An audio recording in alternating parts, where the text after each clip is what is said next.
Iniciamos la segunda parte de este tema sobre la crítica literaria y el estructuralismo. Entonces estábamos diciendo que el estructuralismo, digamos que intenta desentrañar de alguna manera las relaciones latentes que hay en una obra literaria, ¿sí? Recordemos que el estructuralismo, digamos, se interesa más por lo que pasa en la propia estructura que por el sentido de estas relaciones y de todo lo que sucede en una obra literaria. Entonces, por eso es que un analista desde el estructuralismo va casi siempre a desentrañar dos cosas, pues cuál es la estructura interna de la obra literaria y cuál es la función de cada uno de los elementos de la estructura, pero no prioriza en el sentido.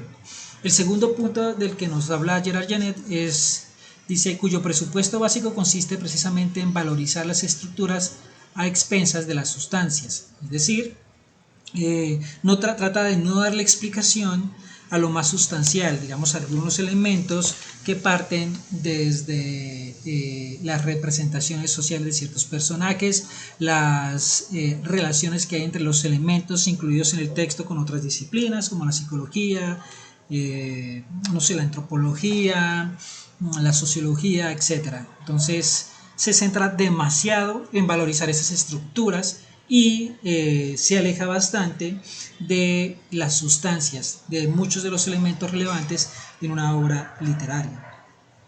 Entonces, por eso dice Gerard Genet que sería importante que este sistema se relacione con otros sistemas de comprensión. Sí, en este caso, pues Gerard Genet profundiza un poco en lo que es la hermenéutica de Paul Ricoeur. Eso lo vamos a ver un poco más adelante. Tenemos entonces, para explicarles un poco más, que el estructuralismo se concentra en la obra misma, ¿sí? Yo les presento un gráfico, se concentra en eso, en entablar cuáles son los elementos centrales de la obra, solamente para describirlos y reconocer sus funciones y sus relaciones en ella misma. Entonces, si hay un personaje A con un personaje B, solamente intenta descubrir cuál es la función del personaje A con el personaje B dentro de toda una estructura, que en este caso podría ser un entramado, podría ser una trama literaria, ¿sí?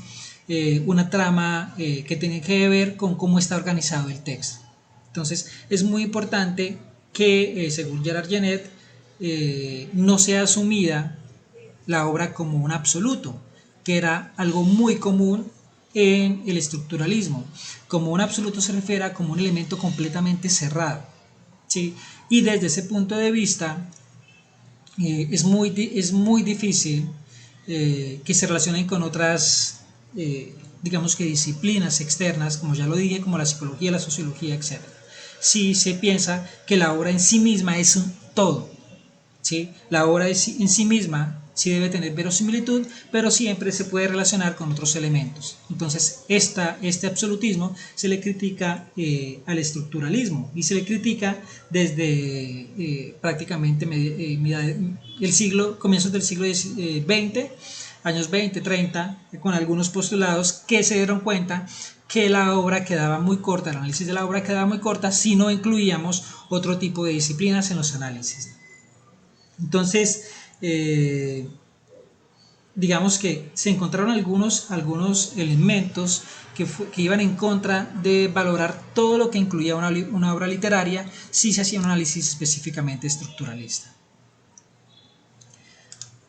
Asimismo, entonces, como se fundamentaba en un estudio inmanente de las obras, el estructuralismo sí aportó algo que de alguna manera el análisis literario trata de continuar, y es que el estructuralismo estaba en contra del análisis positivista, del análisis histórico y sobre todo del análisis biográfico, ¿sí?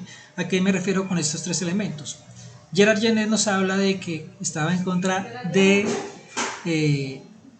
pensar que la obra literaria simplemente debíamos analizarla desde nuestra propia experiencia, desde la experiencia que daba esa propia lectura, ¿sí?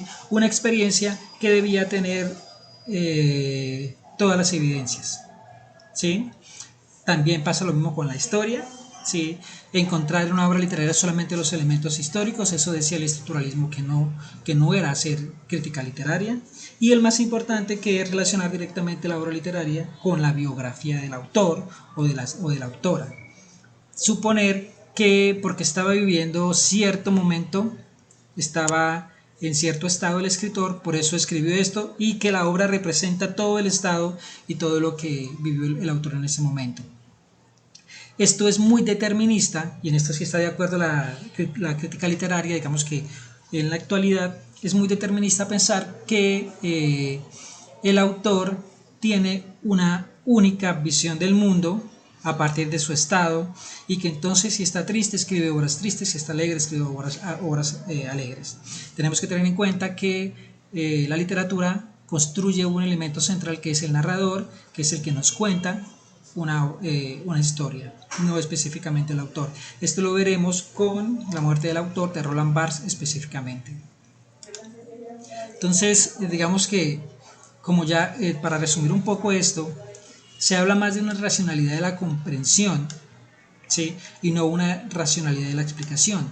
La racionalidad de la explicación fue el centro, de alguna manera, del estructuralismo. Pensar específicamente cómo explicar las estructuras. Ya no solamente es explicarlas, sino es comprenderlas, por qué se dan, de dónde vienen, cuáles son sus raíces, qué otros elementos de otras disciplinas podemos incluir para mejorar la comprensión de estas obras, ¿sí? Y entonces dejar un poco de lado estos análisis ir un poco más a análisis temáticos que puedan incluir otro tipo de elementos, otro tipo de disciplinas. Entonces se pondría a prueba, digamos que la síntesis estructural, donde los diferentes temas se agrupan en redes. Sí se pueden diferentes temas agrupar en redes, pero desde un lugar y una función mucho más abierta que simplemente analizar la estructura y los elementos de esta estructura. Se pueden analizar, se pueden comprender, no solamente desde la obra misma, sino desde otros pensamientos y otras disciplinas. ¿Sí? Entonces, de esa manera se puede llegar a un conocimiento de la realidad criticada, ¿sí? Un conocimiento que vaya más allá de simplemente percibir cómo está construida una obra literaria. También es importante cómo es la estructura de una obra literaria. También es importante, como dice Poulet, resentir, repensar, reimaginar desde el interior. No solamente racionalizar la escritura, sino también resentirla y repensarla. No tomar de alguna manera la obra literaria como un objeto absoluto, como un objeto cerrado, sino como un mensaje que muchas veces tiene ironía, tiene sarcasmo, tiene doble sentido, etc. Tiene otros mensajes que podemos analizar. Yo les voy a presentar acá, digamos que las dos obras en las cuales se centra Gerard Genette. Sí, aquí está Morfología del cuento, que incluye las 31 funciones del cuento fantástico, el cuento maravilloso, que incluye Genette para decir que el estructuralismo tampoco es que haya perdido cabida en los análisis literarios o en general en los análisis. Se puede analizar, utilizar el estructuralismo como una teoría literaria para construir análisis si partimos de analizar estructuras un poco más fijas, como los cuentos infantiles, es el ejemplo que ella propone. ¿Por qué los cuentos infantiles? Porque son cuentos en que se encuentran siempre algunos elementos como una prueba, como una resolución de la prueba, etc. Sí, algunos elementos muy comunes en todos los cuentos, ¿sí? Si vamos a los libros que les estoy citando, ahí encontraremos ejemplos más claros de cómo es que, digamos, en los cuentos infantiles clásicos la estructura que se maneja es muy similar. En diferentes cuentos es muy similar. Por eso se habla de alguna manera de estructuras fijas. Lo mismo sucede con los mitos, que manejan generalmente estructuras fijas. Entonces, desde este punto, el análisis estructural sería muy válido. Pero, en cambio, si nos vamos a la literatura más contemporánea, a los cuentos más contemporáneos, en donde, por ejemplo, a veces no hay una resolución del problema, del conflicto, este análisis estructural se nos complicaría. Eso es una buena reflexión para que pensemos en que el estructuralismo tiene todavía cabida en el análisis literario, pero hay que pensarlo a partir de una buena selección del objeto de análisis. En definitiva, entonces, la relación que une el estructuralismo y la hermenéutica podría ser no de separación mecánica y de exclusión, sino de complementariedad. Esto es uno de los últimos apuntes de Gerard Genet con relación a este tema, y es que aquí ya les he comentado un poco de la hermenéutica y sobre todo el sentido de la hermenéutica para pensar lo siguiente, y es, como ya les dije, Gerard Genet propone que se pueden analizar los cuentos clásicos o la literatura, un poco los cuentos clásicos, sobre todo aquellos que representan o que están construidos con una estructura muy similar, podemos analizarlos desde el estructuralismo, pero podemos, si queremos incluir un análisis más completo, utilizar también la hermenéutica, propone Gerard Genet, una hermenéutica que se fundamenta en analizar el sentido de la obra, el sentido de muchos de los elementos de la obra y las relaciones de la obra. Vamos solamente más allá de la descripción de cuáles son los elementos de la estructura y cuáles son las relaciones de esos elementos, sino además el sentido que tiene dentro de la obra esos elementos, esas relaciones de la estructura. Entonces, por ejemplo, la crítica hermenéutica hablaría del lenguaje, de la recuperación del sentido y de la recreación interior, ¿sí? Mientras que simplemente la crítica estructural de la palabra, ¿sí?, distante, y de la reconstrucción inteligible. Entonces, aquí hay que pensar muy bien en algo, y es, mientras que la hermenéutica se fundamenta más en el lenguaje, la crítica estructural se fundamenta más en el análisis de la palabra.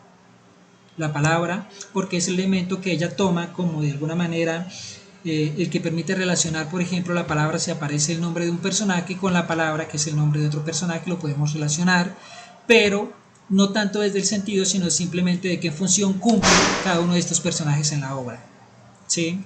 Y está bien relacionarlo así, pero Gerard Genet propone la hermenéutica para pensar un poquitico más en el sentido, en toda la construcción, toda la configuración que puede haber de un personaje, tanto psicológica como socialmente. No solamente en la relación de que si es el bueno y es el malo, de que es el que salva, es el héroe o es el antihéroe, sino además cómo se está configurando como antihéroe o como héroe. Cuál es el sentido que él le da a la realidad social. Si se puede analizar también desde la psicología, sería perfecto, desde la hermenéutica.